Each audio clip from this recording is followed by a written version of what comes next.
నమస్తే, welcome to DNA with Bharat. MLA Komatireddy Rajagopal Reddy వ్యవహారం కాంగ్రెస్ పార్టీలో సెగలు రేపుతోంది. సర్కార్కే సవాల్ విసిరేలా వరుసగా ఆయన చేస్తున్న కామెంట్స్ పై సీఎం రేవంత్ రెడ్డి సీరియస్ గా ఉన్నారని తెలుస్తోంది. మంత్రివర్గ సమావేశంలోనూ రాజగోపాల్ రెడ్డి అంశంపై చర్చ జరిగిందని తెలుస్తోంది. బిల్లులు క్లియర్ చేశాక కూడా మీడియాతో మాట్లాడాల్సిన రాజగోపాల్ రెడ్డి వ్యవహారంపై హైకమాండ్ తో మాట్లాడతామని పీసీసీ చీఫ్ మహేష్ గౌడ్ చెప్పారు. మరోవైపు జెన్జీతో కలిసి ఉద్యమిస్తానని, తమిళనాడు తరహాలో ఫలితాలు తెస్తామన్న రాజగోపాల్ రెడ్డి కామెంట్స్ తో ఆయన సొంత కుంపటి పెట్టుకుంటారా అన్న చర్చ కూడా సాగుతోంది. రాజగోపాల్ రెడ్డి కామెంట్స్ ఎలా చూడాలి, కాంగ్రెస్ యాక్షన్ ఎలా ఉండబోతోంది, ఇదే అంశంపై ఇవాళ డిఎన్ఏలో మా ఎడిటర్ భరత్ డిస్కస్ చేద్దాం.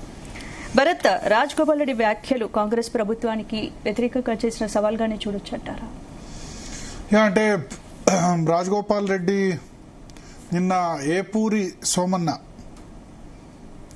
ఆయనకు సంబంధించిన ఒక బుక్ రిలీజ్ కార్యక్రమంలో పాల్గొని తెలంగాణ ఉద్యమంలో పాల్గొన్న వాళ్ళకి కాంగ్రెస్ పార్టీ ప్రభుత్వంలో ప్రియారిటీ ఇవ్వట్లేదు, కాంగ్రెస్ పార్టీ ప్రభుత్వంలో వేరే పార్టీ నుంచి వచ్చి చేరిన వాళ్ళకి ప్రియారిటీ ఇస్తున్నారు అని చెప్పి కామెంట్ చేయడం చాలా కలకలం సృష్టించింది.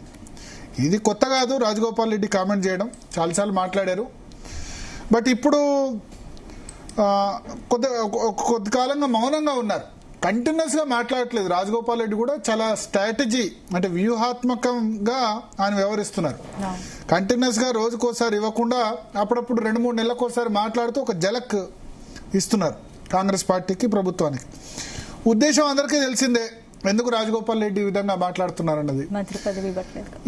ఆయన మంత్రి పదవి కంటే కూడా కాంగ్రెస్ పార్టీలో గౌరవం ఇవ్వట్లేదు, రెస్పెక్ట్ ఇవ్వట్లేదు. మంత్రి పదవి ఇచ్చినా ఇవ్వకున్నా అంటే ఒక గౌరవం అంటూ లేకుండా పోయింది కాంగ్రెస్ పార్టీలో. నియోజకవర్గంలో ఏం పనులు చేయట్లేదు, నియోజకవర్గంలో పెండింగ్ బిల్స్ క్లియర్ చేయట్లేదు. ప్లస్ మీరు చెప్పినట్టు మంత్రి పదవిని ఇవ్వకపోవడం అన్నది అది. ఎందుకంటే దీనిలో నేను ఇటు రాజగోపాల్ రెడ్డిని తప్పుపట్టాను, ఇటు రేవంత్ రెడ్డిని తప్పుపట్టాను. ఇప్పుడు రాజగోపాల్ రెడ్డికి హామీ ఇచ్చింది ఎవరు? కాంగ్రెస్ హైకమాండ్. ఏం హామీ ఇచ్చింది? మంత్రి పదవి ఇస్తా అని చెప్పి హామీ ఇచ్చింది. ఆయన మునుగోడు ఎలక్షన్స్ కోసం భారతీయ జనతా పార్టీలో వెళ్ళిపోయారు. వెళ్ళిపోయిన తర్వాత మళ్ళీ జాయిన్ అవుతే మీకు మంత్రి పదవి ఇస్తామని హామీ ఇచ్చింది. ఇప్పుడు ఎందుకు ఇవ్వట్లేదు మంత్రి పదవి? కాంగ్రెస్ హైకమాండ్ చెప్తున్న కారణం అంటే ఇప్పుడు వివేక్ వెంకటస్వామికి రాజగోపాల్ రెడ్డికి ఇద్దరికి హామీ ఇచ్చింది. దానిలో వివేక్ వెంకటస్వామికి ఇచ్చిన హామీనేమో నెరవేర్చింది, రాజగోపాల్ రెడ్డి హామీనేమో నెరవేర్చలేదు.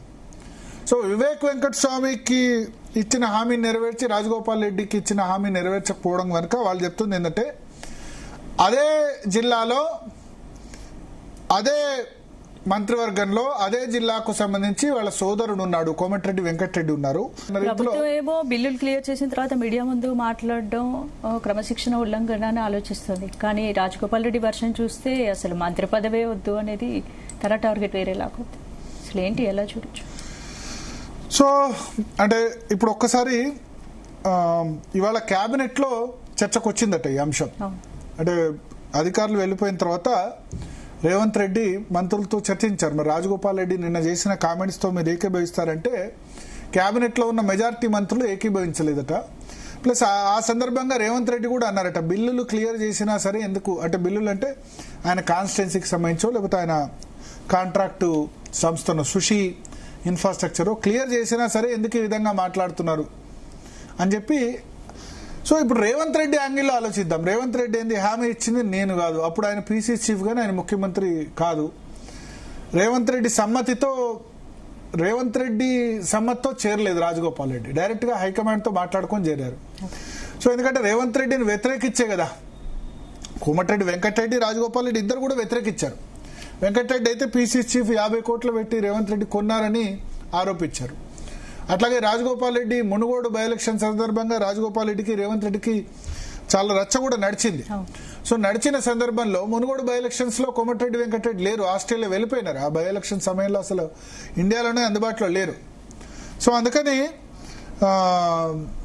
ఇక్కడ రేవంత్ రెడ్డి వాదన ఏంటంటే హామీ ఇచ్చింది నేను కాదు హైకమాండ్ చెప్తే నేను తీసుకుంటాను అంటే తీసుకోవడం ఇష్టం లేదు రేవంత్ రెడ్డికి. కాకపోతే ఆయన ఉద్దేశం ఏంటంటే రాజగోపాల్ రెడ్డిని తీసుకోవాలంటే వెంకటరెడ్డిని డ్రాప్ చేయాలి. ఏ రాష్ట్రంలో కూడా ఇద్దరు సోదరులకి కేబినెట్ లో ఇచ్చిన పరిస్థితి లేదు. అంటే ఒకసారి కర్ణాటకలో ఉంది. కర్ణాటకలో జార్కిహోళీ సోదరులకి అప్పట్లో కాంగ్రెస్ ప్రభుత్వం ఇచ్చింది. అట్లాగే బీజేపీలో ఉన్నప్పుడు గాలి జనార్దన్ రెడ్డి, కర్ణాటకలో గాలి జనార్దన్ రెడ్డి సోదరులకు కూడా ఒకటే క్యాబినెట్లో అవకాశం కల్పించారు. సో రేవంత్ రెడ్డి ఏంటంటే మరి ఆయన రాజగోపాల్ రెడ్డిని హైకమాండ్ తీసుకోమంటే తీసుకుంటాను నేను, కానీ తీసుకోవడం ఇష్టం లేదు. ఆయనకంటే వెంకటరెడ్డి ఉండడమే బెటర్ అని అనుకుంటారు. ఈ రాజగోపాల్ రెడ్డి ఆర్గ్యుమెంట్ ఏంటంటే భువనగిరి పార్లమెంట్ సమయంలో నాకు చెప్పారు, మిగతా అన్ని చోట్ల మంత్రులను ఇన్ఛార్జ్ చేసి నా దగ్గర మాత్రం భువనగిరి పార్లమెంట్లో మాత్రం ఇన్ఛార్జిగా నన్ను పెట్టారు. చామల కిరణ్ కుమార్ రెడ్డిని గెలిపించుకురమ్మన్నారు, గెలిపించుకొని వచ్చాను. వచ్చిన తర్వాత కూడా నాకు ఇవ్వట్లేదు. సో ఏం చేయాలి నేను అన్నది ఆయన ఆలోచన. సో ఖచ్చితంగా రాజగోపాల్ రెడ్డికి మంత్రి పదవి ఇవ్వకపోతే ఇంకో 2-3 నెలలు, ఇంకో ఏదో సంవత్సరం తర్వాత ఇస్తా అన్న ఆయన ఊరుకోరు. ఖచ్చితంగా ఆయన కాంగ్రెస్లో అసంతృప్తి లీడర్లకు ఇంకా ఆకర్షించే ప్రయత్నమో లేకపోతే కొత్త పార్టీ పెట్టే యోచన, ఇటువంటి చాలా ఆలోచనలు అయితే ఖచ్చితంగా చేస్తున్నారు. జెన్జీతో కలిసి ఉద్యమిస్తానని రాజగోపాల్ రెడ్డి వ్యాఖ్యలు చేసినట్టు తెలుస్తోంది. అంటే తమిళనాడులో విజయ్ తరహాలో నేను కూడా జెన్జీని కాంగ్రెస్ పార్టీతో తీసుకొస్తాను, కాంగ్రెస్ పార్టీని అట్రాక్ట్ చేసే, జెన్జీని అట్రాక్ట్ చేసే ప్రయత్నం చేస్తానని ఆయన చెప్తున్నారు.